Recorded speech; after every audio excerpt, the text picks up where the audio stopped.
Welcome to Tales, Tunes, and Tomfoolery starring Jerry Springer, along with Gene Galvin and me. I'm Megan Hills. We're recorded live in front of a brilliant studio audience at the Folk School Coffee Parlor in Ludlow, Kentucky. My daddy came home every day. Ladies and gentlemen, Jerry Springer. No, please. Okay, that's the... So we've been on for less than 5 seconds, and we already have a lie. We've lied. Because we're not here now at the Ludlow Folk School Music What? Parlor.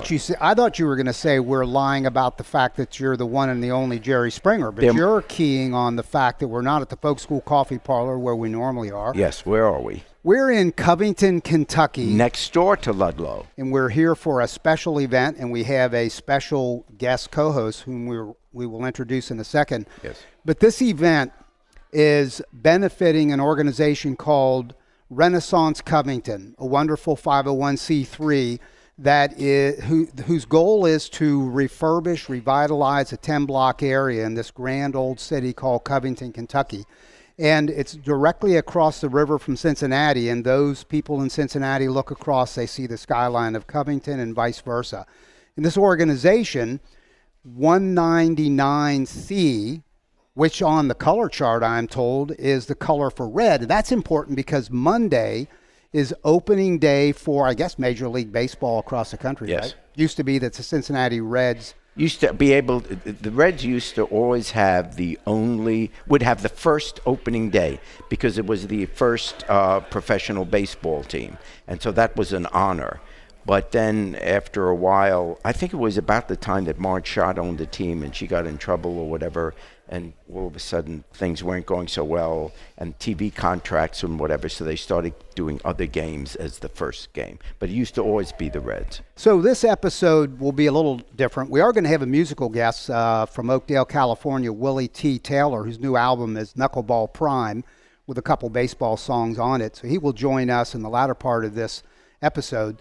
But we're in the field, as they say, and we have a special guest that you go way back with, Jerry, and ask you to introduce Ken Broo. Yeah, he's a good guy. He's a good friend and really good guy. In my prior life, I was a news anchor for the NBC affiliate in Cincinnati, and we did the news for 10 years every evening at 5:36 and 11. And the fellow that did the sports for most of those years is our guest today, Ken Broo. So give it up for Ken. There you go. Sure, thank you. The people here in town get to see you all the time, so they obviously know you, but people around the country may not know. Although you started out doing sports in Tampa. Well, at least, I don't know if you started there, but you came from Tampa to Cincinnati. Yes, yeah, and actually we met each other when we did an audition together in Knoxville, Tennessee, at a station there. Remember? How could I not remember that? Well, No. you flew down with the news director at the time. Remember him? Yes. Yeah, who could forget him? Yeah. And I flew up from Tampa. I was working at Tampa, and so we bonded at this television station in Knoxville as they rolled tape to see if we would work well together. Yeah, well, you bonded better than I did because I didn't remember. Yeah. But you loved actually what clicked it, I think, is you loved a boxer by the name of Ingemar Johansson. And I had just done a series of stories on Ingo, and so it didn't take much to lure you in, but that's how I got the gig. And on one of my birthdays, now that it's all coming back, on one of my birthdays. It eventually does. Yeah. Yes. Yeah, just pass me the warm tea. You gave me a signed picture from Ingemar Johansson knocking out Floyd Patterson in 1959. I know, I remember. June 26th when he won the championship. You got them to sign it. I got the picture. I got him. It cost me some money. I wasn't able to take my medication for a month, but I thought it was a good investment. Okay, so Ken, so we had some great times doing the news every night. You know, we made it up because, first of all, it's easier to make up the news than to actually, because sometimes the weather's bad and it's hard. You got to go out, you get tired. This way, no one knows. No. I would say something happened in Iraq. What, someone going to call in and say no? That's not true? No, but there was no cell phones. There was no internet. This was in the 80s. Right. It was in the 80s. No phones, no cars, no luxuries. It was like Gilligan's Island. And we vamped the news back in the 80s. We didn't deliver the news. Now everything's got to be straightforward and you can't deviate from the script. But back then it was just like, okay, something happened there, we'll just go on down that road. Oh, well, the script, back then we had teleprompters. That was kind of like the new thing. But the teleprompter wasn't computer types that you have today, which I guess everyone knows. Sure. The people are always reading from teleprompters. But back then, the teleprompter was really like in the grocery store conveyor belt. And you would have the 8 by 10 sheets where you would write out the script. Some intern would place it on the conveyor belt. There was a camera looking down at the conveyor belt. Yes. And your script went by. Right. The problem is... I can imagine a bunch of problems that would happen if that's how they did it. It was horrible because if and I remember one time, the day that Elvis, or the anniversary of Elvis's death. Alleged, alleged death. He's living still in Canada. She put the sheets in the wrong order. Wow. So it didn't make any sense. And then you could see the panic because as I'm looking in the prompter, I see her hand going in. So you can't see any of the words. Then she put one in upside down, and I am panicking. Sure. And it was The that sweat on tape. the top of your lip was unbelievable. Yeah. But regardless of what the news was in a given day, there was always a Sedamsville man that had trouble and a Groesbeck woman. Yes. You could count on that every night. There was somebody, a guy in Sedamsville and a woman in Groesbeck. They always Yes. had trouble. Different person every night. Yeah, and you could make up stories about, if there was an accident, just Yes. make up a street that doesn't Sure. exist. Right. No one will. Well, you're doing highlights of a game. You don't have a name. You just say Ed Tarbouche or Joe Yeah. Fabeats. You just make it up. They don't know. Okay, we're joking, We but are the now. truth is, yes, you are an excellent, not just a sports anchor, but you do play-by-play. And you did play-by-play for the Bengals. You did play-by-play. Did you do the Reds play-by-play? No, that was why I left Channel 5 in the first because place. that's what, yeah, that's right. We are. Okay, But how did no, it I did, but I did all that, and you're right. And radio talk, I love that too. Like formats like this. Tell me, because so many of us would grow up, boys would grow up, we loved sports. People like me weren't very good at it. So the back door to those of us who love sports was dreaming when you were a kid that one day you'd be a sportscaster.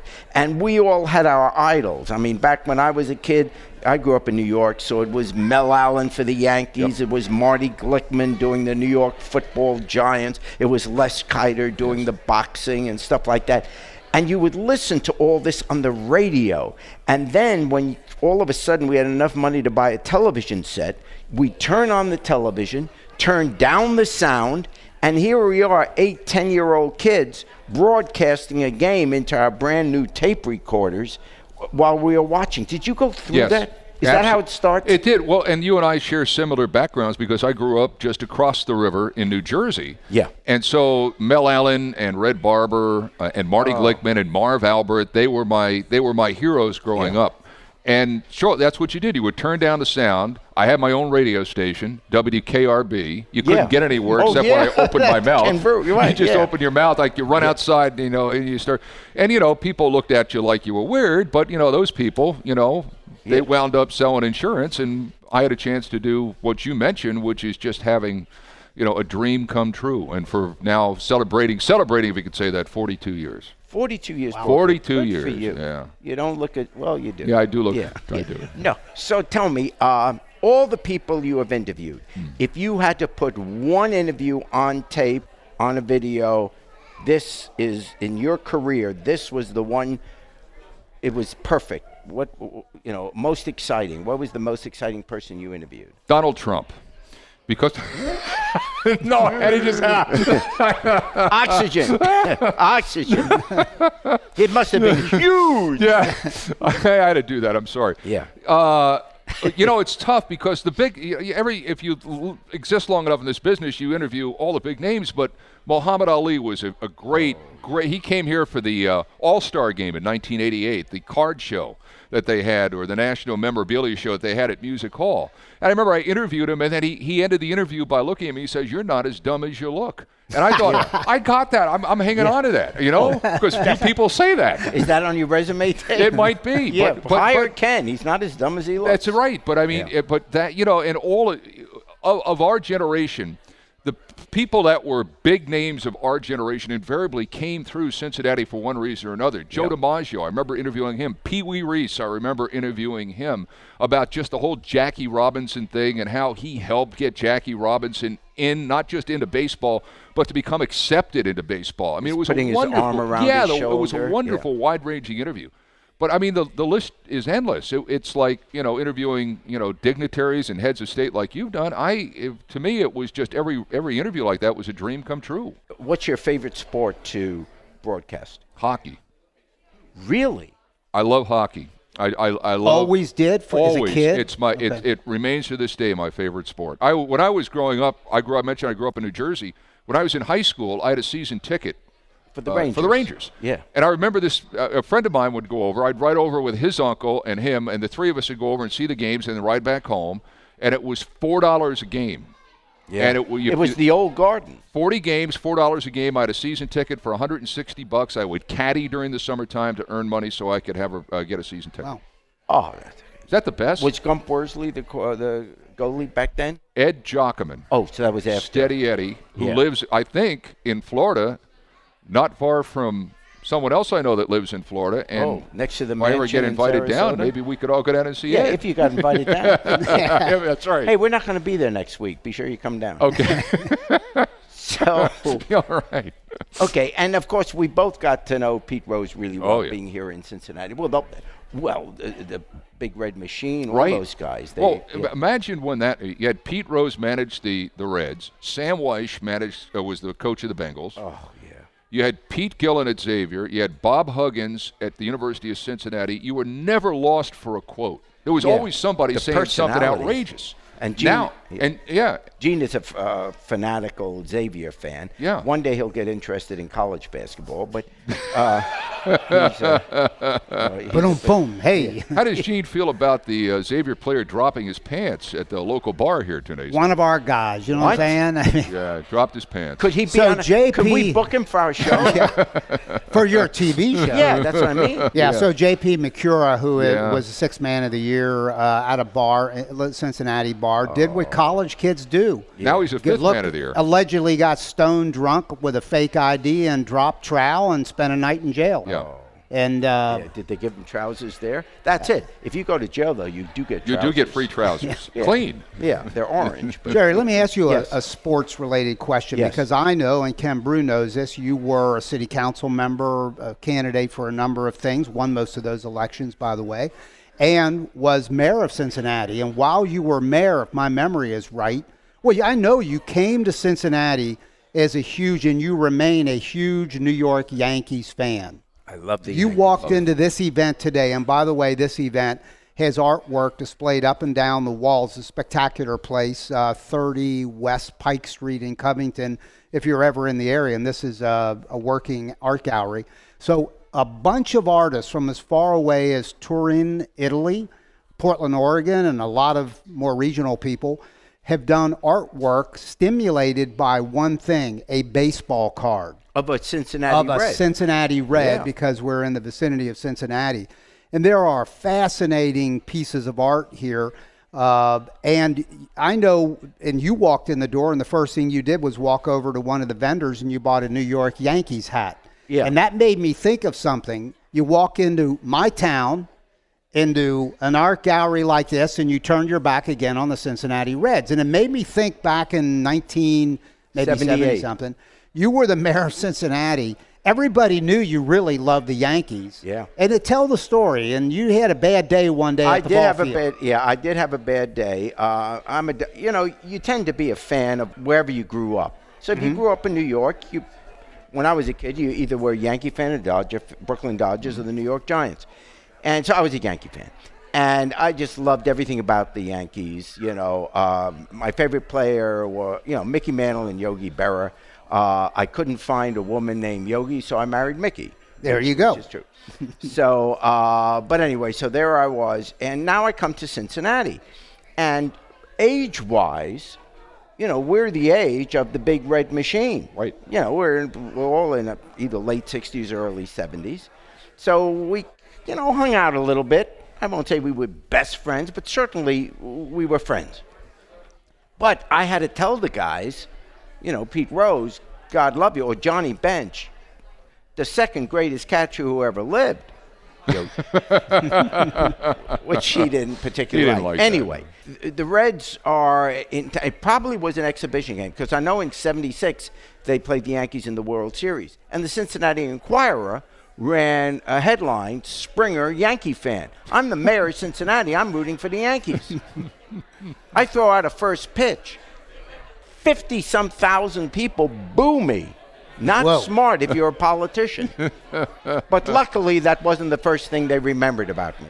Did you ever tell the story about? No. Did you ever tell the story about you in the Yankee uniform at school? Did you ever tell that story? Did I tell you that? Did we do that on this? Yeah, you have talked about it, but this is a fitting setting for that. To me, this is the greatest story in the world, and to why you're a Yankees fan. I think it explains it more than just the fact that you spent a lot of time in New York. Yeah, this is God's truth. This story. I was born in England, and I came to America when I was 5. So we came to New York, and my first day to school in America, my mom dressed me in what at that time English boys wore. Until you were 16 years of age in England, boys wore short pants. And so my first day to school in America, I wore my short pants, a jacket, a bow tie, a beret, and knee socks. And the kids beat the hell out of me and ripped my suit. Well, the next day to school, the same thing happens. The kids pick on me and rip my suit. Now, I'm running out of suits. My mother's running out of sons. So she goes up to David's house, who lived in an apartment house above us, and said, what does Gerald have to do to be accepted here in America? That's the kind of thing. How do we get him to fit in? He's afraid to go to school. He gets beaten up all the time. What my mother got out of that conversation was that was really big in America was baseball. Remember, this is 1949. It's the only sport, those that had television sets, the only sport on television other than boxing was baseball. You didn't have football on television. You didn't have basketball, none of that. It was all baseball. And New York had Yankees, Dodgers, and Giants. We never even heard of baseball in England. Never heard the word baseball. My mother knew nothing about it. She goes to a department store in Jamaica, Queens, called Gertz. She goes to a department store, and she doesn't speak very good English, even though I was born in England. They were German refugees. So in a thick accent, she says, a baseball outfit for my son.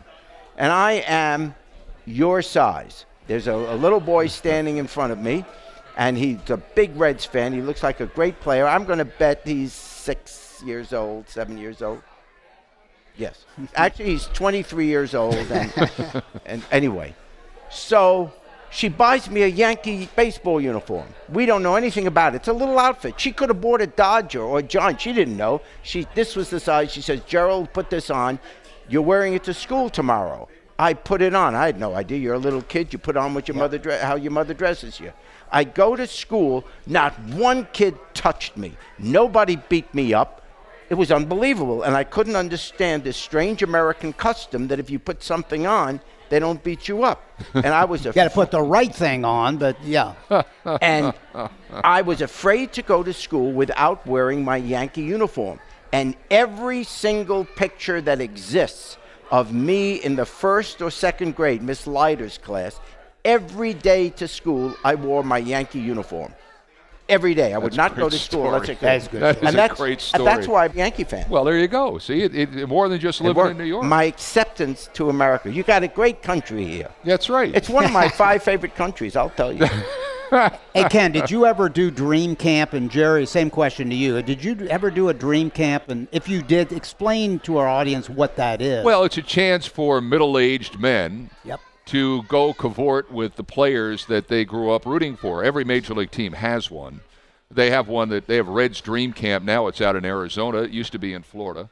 And for a price, normally around $2,000 or $3,000, you can spend a week playing baseball, talking your boyhood heroes off the field, and get drunk and try not to pull various muscles. I mean, that's what it is. Drop your trowel in a bar. Right. But you play like a doubleheader every day. Yeah. And your locker is right next to these players. Right. You're in the hotel with them. Honestly, you live with your idols for a week. And who did you do dream camp Well, with? I like most people in my profession, I got it for free because I did a story on it when I was in Tampa on the Yankees dream camp, because the Yankees were my team growing up too. Really? So you...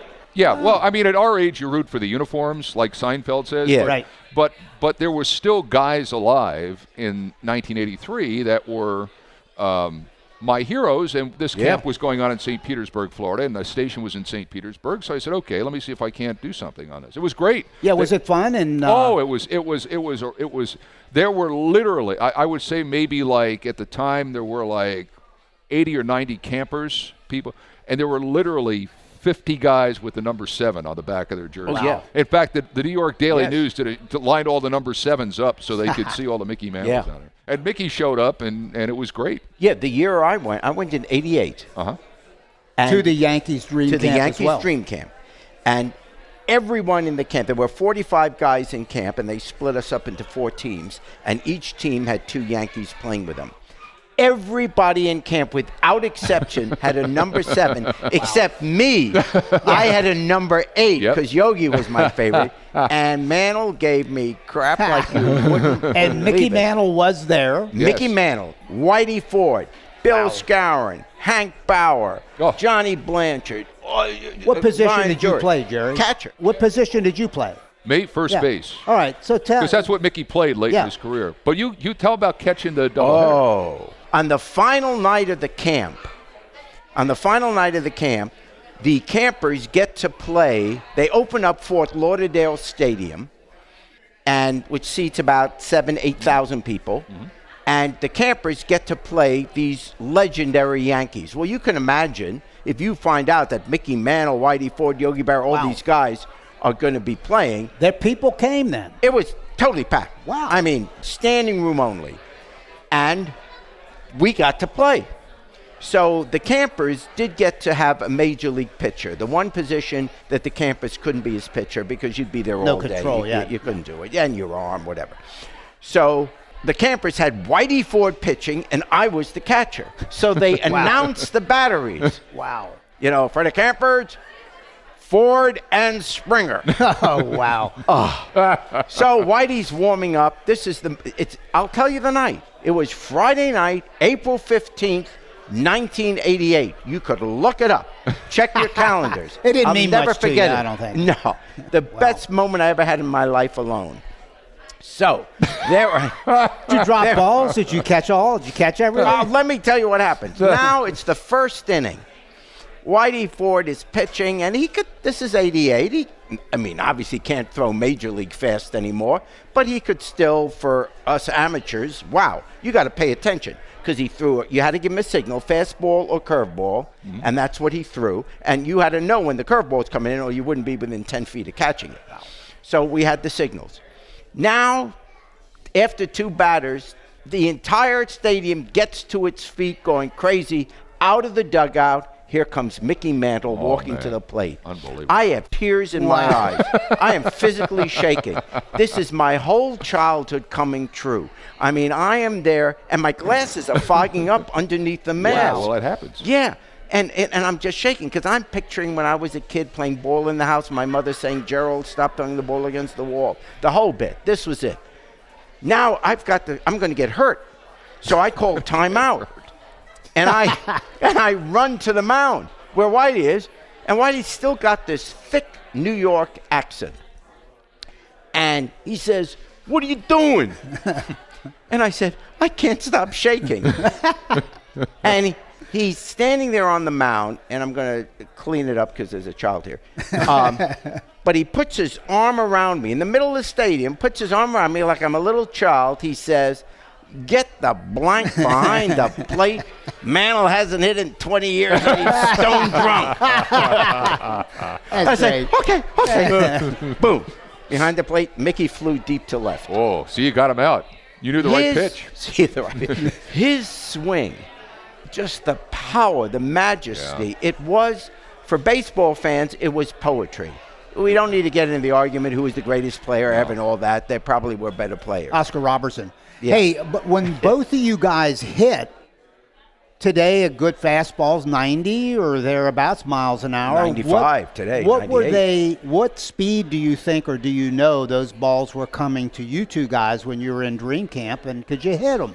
Well, when the batters are up there, when they're pitching to campers, they're pitching 60 miles an hour. Yeah, maybe. $3,000 a head. Yeah. Yeah, they're going to let you hit. So that isn't the issue. Okay. But remember, Whitey is pitching on our team to the regular Yankees.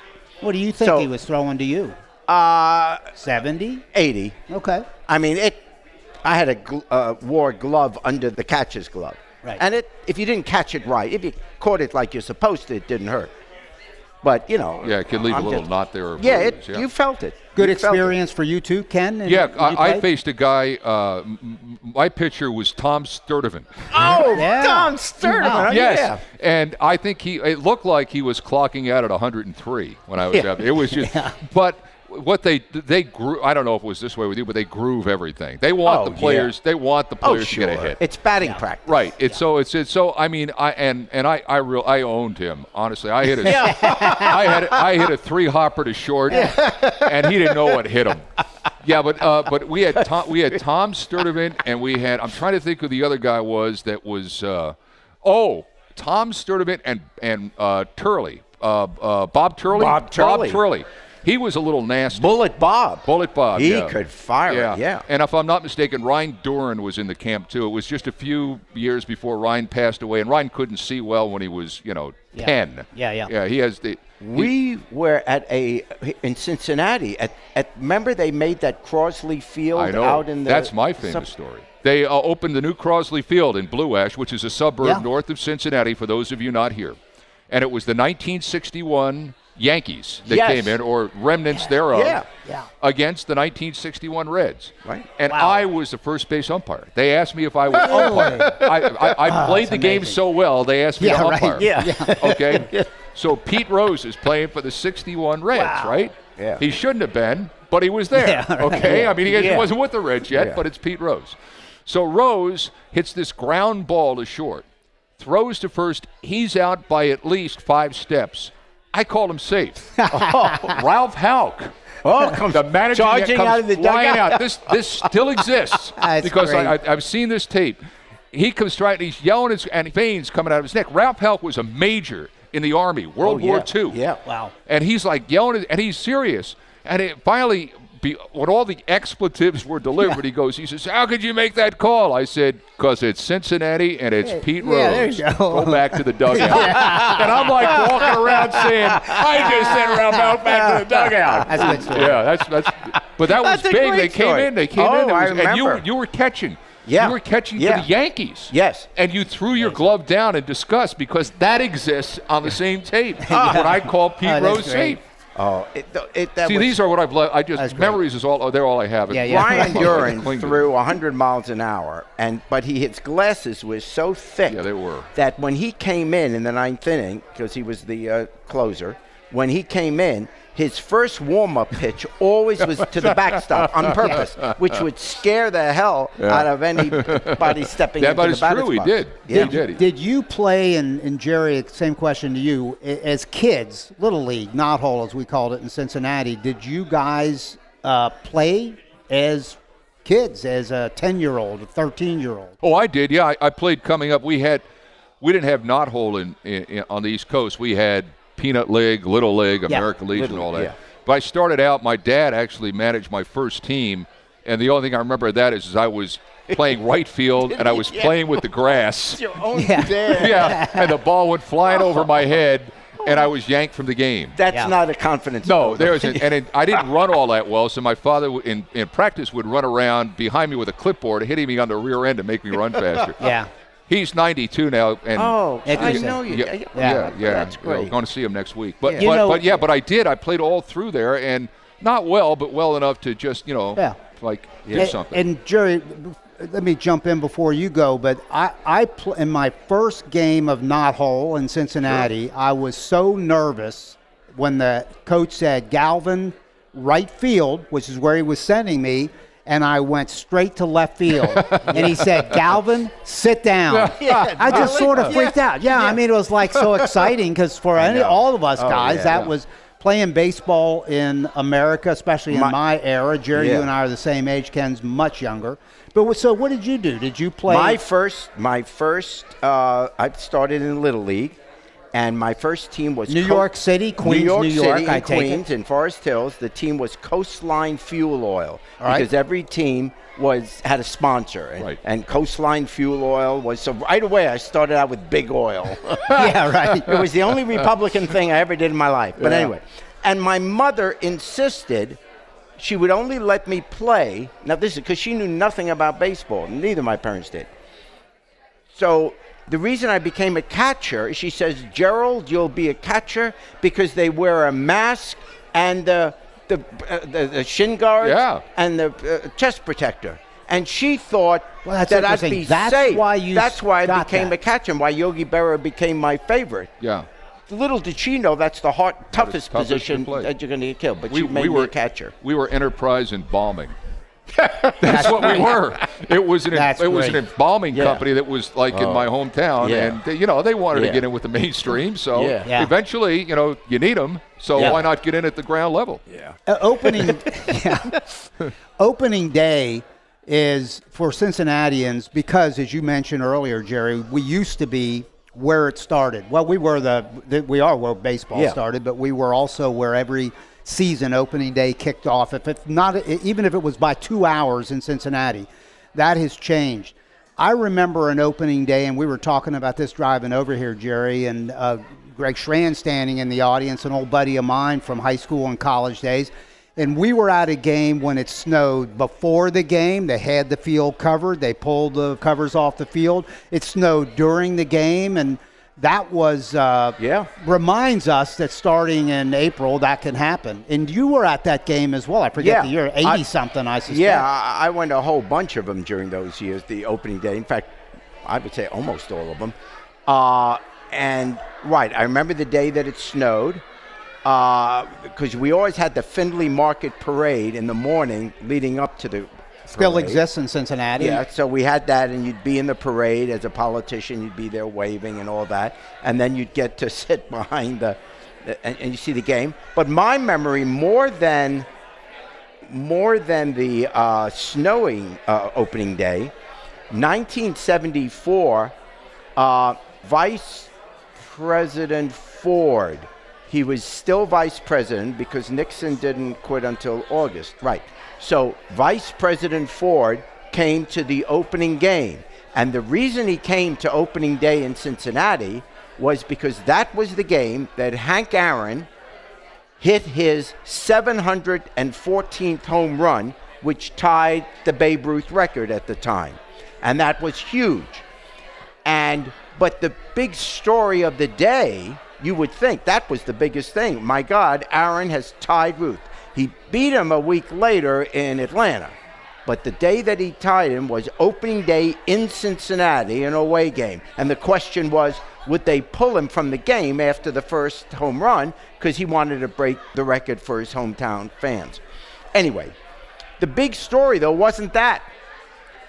The day before was April 3rd of 1974, and that was the night of the tornadoes that hit Sailor Park and Xenia, Ohio. 2 parts near Cincinnati, and they were horrific thunderstorms. I think there were deaths. Lots of deaths. Wiped out communities. I mean, it was horrific. And it was a national disaster, and all the media was there. Initially, they were there to cover Hank Aaron, but then that became the big story. And I remember Ford, Vice President Ford, was questioned because he's coming to this game. Don't you think you ought to go to see the devastation? He said, well, I did get to view it. We flew over it. So you're thinking as a viewer at home, oh, they took a helicopter, they looked at the whole scene. No, he flew over in Air Force One. 30,000 feet. 30,000 feet at 150, 200 miles an hour. What are you going to see? How are you going to study? And he got a lot of grief about that. You know who wasn't at that game? the commissioner of baseball. Bowie Kuhn did not come to that game, and he was Why? roundly criticized for that. And But he did. He was at the game he broke it. That he broke it, Probably but he was 'cause he not got there. hurt. Because I remember specifically the TV announcer. It might have been Tony Kubek said, I'm profoundly disappointed that the commissioner of baseball isn't here to see this." yeah. Well, there was, this is still 40 years ago. So, as much as we have racial incidents today, there was even more back then. And there was this undercurrent about we don't want Hank Aaron. Now, I'm not saying Kuhn thought that. I don't know. That'd be unfair. But there certainly was some public sentiment against the most famous record in sports, Babe Ruth's home run record, being broken by an African American. And, Hank Aaron was getting death threats. Yeah. And there was extra security. And there was security, in a sense, following him around the field because they thought someone would take a shot or whatever. So, and the commissioner doesn't show up for this wonderful, wonderful moment. Right. Hey, Jerry and Ken, I'm going to ask Willie Tea Taylor from California to step up here, and we're going to enjoy some songs from him. And as Willie T is coming up, Ken, quick question.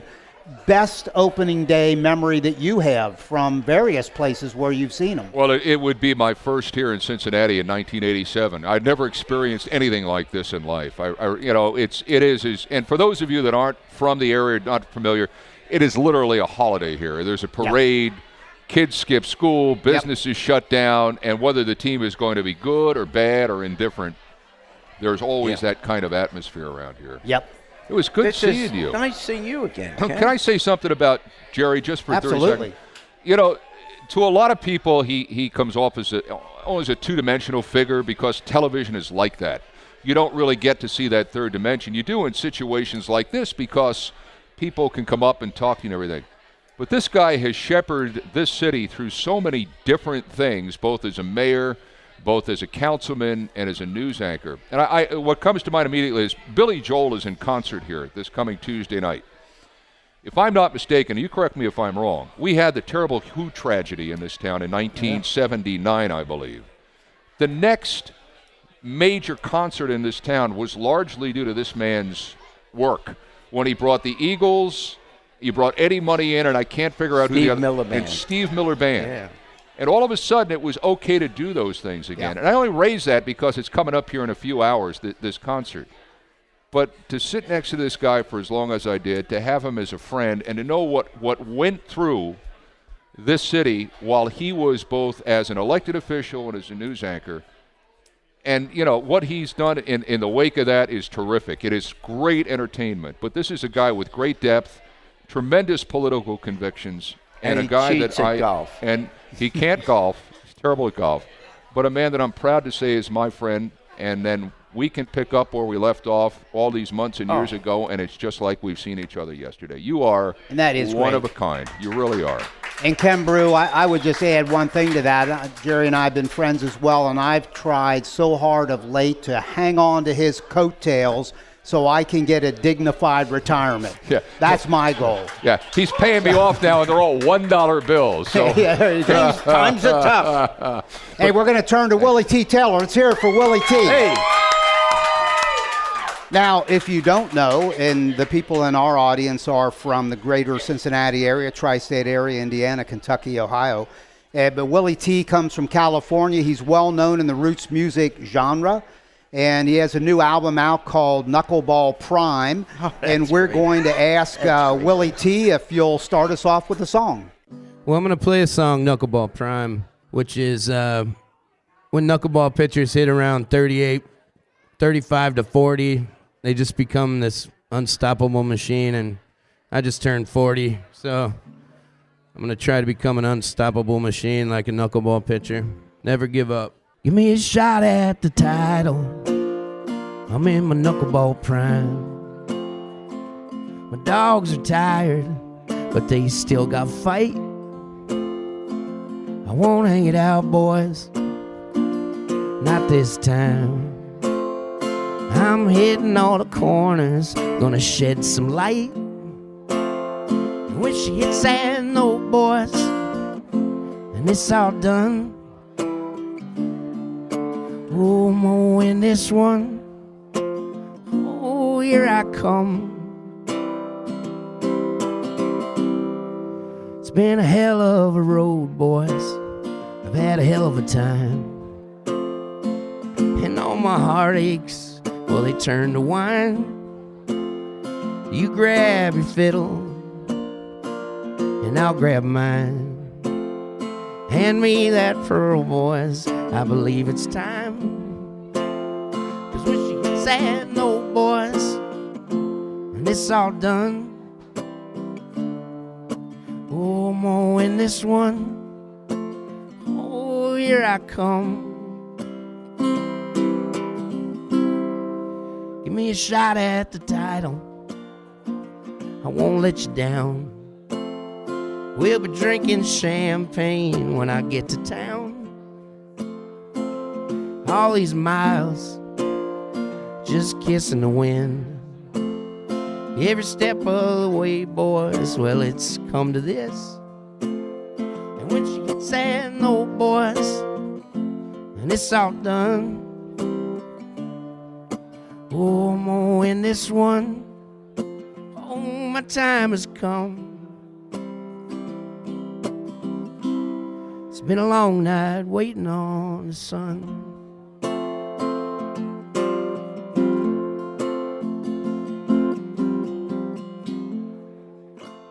Yeah, Willie Tea Taylor. And Willie T, you obviously are a baseball lover as well, and we know that I'm a from catcher. talking to you from before. You were a catcher. Yep. And it played in high Catcher, school right level? fielder. Yeah. Yeah, I played all through since I was born, I think. Okay. When did you stop? Like, did you stop? I blew out my knee. I broke my kneecap playing soccer. And so it was kind of hard catching anymore. Yeah. That was about my sophomore year, and I had to take off my junior year, and then I came back and was more of a spiritual leader for my team in my senior year. Yeah.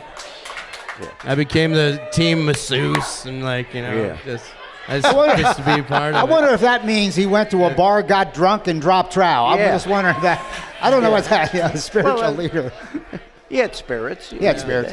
Hey, do a second song for us, would you? You know, I wrote a song for Right Here Today. Oh. All right. And I'm still, it's still rusty, but that's how we get these songs down. So there you go. But I wrote it for Cincinnati. I wrote it for you guys. Thank you. All right. And I wrote it for baseball players all over the world. It's called Run Head First.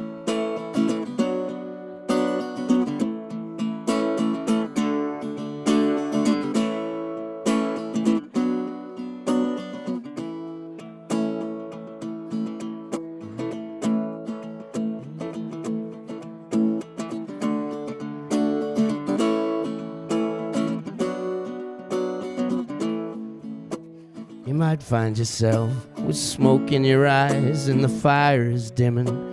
You can't see the prize and the shadows grow longer. You're losing your place. You dig in your spikes as you're searching for grace, and a feeling comes over you. You gotta keep winning. It's not the last time and it's not the first inning. Your hero, he showed you to never stop running. Make hustle your new name. It's not about money, and you dust yourself off every time you're falling. There's always a first base. There's always a calling, and there will be blood and there will be heartache. You hold your head high with every step that you take as you run head first. Even though they're all out to get you, you just run head first. And you pray that the devil don't catch you, and you run head first. When you reach Cooperstown, tell him Charlie Hustle sent ya.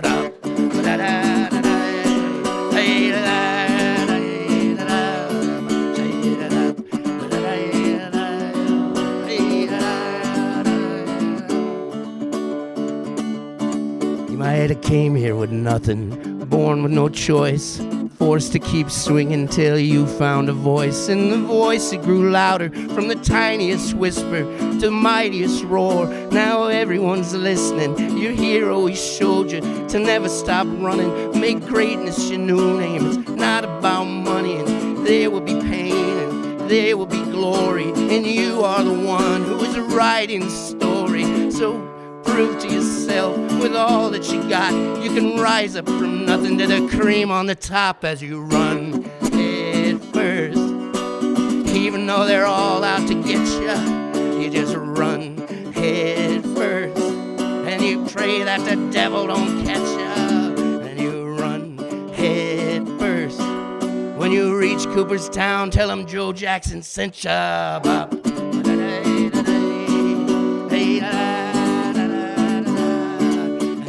Run head first. Even though they're all out to get you just run head first. And you pray that the devil don't catch you, and you run head first. When you reach Cooperstown, tell him it was you who sent you.